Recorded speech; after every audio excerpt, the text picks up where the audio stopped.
এটার নাম কি? এই যে 25 টাকা টপসিল, তুমি টপসিল করছো না? এখন কি কাজ করবা?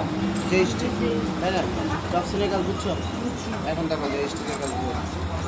এই যে মার্কটা আছে না, প্রথম নিডেলটা মার্কে থাকে আর এই সাইডেরটা মার্কের বাইরে, ঠিক আছে? দেখো এখন এখানে কিছু বোঝার দরকার আছে। এটার নাম স্ট্রবেরি, এটার নাম কি? স্ট্রবেরি। এটা হচ্ছে রানা, হ্যাঁ?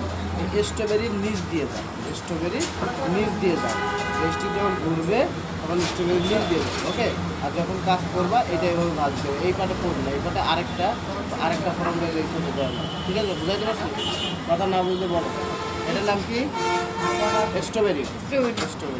আর এই সাইডে তোমার জিএসটি ঘুরবে এই পাট দিয়ে, এই পাটে পড়বে না, এটা উঁচু করে রাখতে হবে। এই সাইডে আরেকটা বড় নোট দিবে, ঠিক আছে? তাহলে আমরা এখন সুন্দর করে ধরি। এখানে সুন্দর করে এই সাইডে যে নিজেরটা না মার্কে রাখতে, এই পর্যন্ত সোজা আসবে। আসার পরে এই পাটটা উঁচু করে রাখতে, এই পাট দিয়ে সুন্দর করে ঘুরাবে। এটার নাম কি? জিএসটি, দেখছো?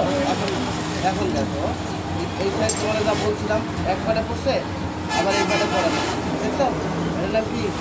জিএসটি। রান্নার কথা বল নাকি? এটার নাম কি? পারবেন? কোন জায়গা থেকে ঘুরাইছে, রাউন্ডটা দেখছো কত সুন্দর হয়েছে? আর এইটাই পড়বে না, এইটাই পড়বে। বুঝাতে পারছি? এটা তো বুঝছো, এটাও বুঝছো।